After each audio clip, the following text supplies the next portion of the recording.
பாராளுமன்ற தேர்தலையொட்டி டெண்டர் போடுவதில் தாமதம் ஏற்பட்டதாகவும் அதன் காரணமாகவே துவரம் பருப்பு பாமாயிலை பெற்று வழங்குவதில் தாமதம் ஏற்பட்டது.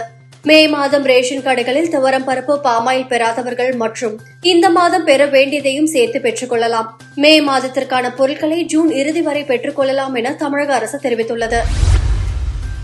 விக்கிரவாண்டி இடைத்தேர்தலில் மாம்பழம் சின்னம் கோரி பாமக தேர்தல் ஆணையத்திற்கு கடிதம் எழுதியுள்ளது. நடந்து முடிந்த பாராளுமன்ற தேர்தலில் 4.23% வாக்குகளை பெற்று மாநில கட்சி அந்தஸ்தை பாமக இழந்தது குறிப்பிடத்தக்கது. ஆண்டுதோறும் நடைபெறும் மாங்கனி திருவிழாவை ஒட்டி காரைக்கால் மாவட்டத்திற்கு வரும் 21ஆம் தேதி உள்ளூர் விடுமுறை அறிவித்து புதுச்சேரி முதலமைச்சர் உத்தரவிட்டுள்ளார். நீட் தேர்வு விவகாரத்தில் 0.001% யாராவது சுணக்கமாகவோ அல்லது அலட்சியமாகவோ இருந்தால் கூட முழுமையாக ஆராய வேண்டும். இவ்விவகாரத்தை கண்டிப்பான முறையில் அணுக வேண்டும். ஒருவர் மோசடி செய்து மருத்துவராக ஆவதை யோசித்து பாருங்கள். அதுபோன்ற நபர் சமுதாயத்திற்கும் அந்த அமைப்புக்கும் எவ்வளவு மோசமான விளைவுகளை கொடுப்பார் என்பதை யோசித்து பார்க்க வேண்டியுள்ளது என உச்சநீதிமன்றம் தெரிவித்துள்ளது.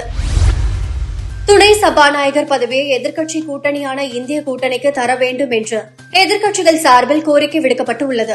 ஆனால் அதை பாஜக ஏற்க மறுத்துள்ளது. துணை சபாநாயகர் பதவியை கூட்டணி கட்சிகளான தெலுங்கு தேசம் அல்லது ஐக்கிய ஜனதா தளம் கட்சிக்கு ஒதுக்க பாரதிய ஜனதா முடிவு செய்துள்ளது. இதில் ஒருமித்த கருத்தை உருவாக்க மத்திய மந்திரி ராஜ்நாத் சிங்கை பாஜக மேலிடம் நியமனம் செய்துள்ளது. T20 உலகக்கோப்பை கிரிக்கெட் தொடரின் லீக் ஆட்டங்களில் வெஸ்ட் இண்டீஸ் மற்றும் அமெரிக்காவில் முடிவடைந்த நிலையில் நாளை முதல் சூப்பர் 8 சுற்று ஆட்டங்கள் தொடங்குகின்றன. முதல் ஆட்டத்தில் தென்னாப்பிரிக்கா, அமெரிக்கா அணிகள் விளையாடுகின்றன.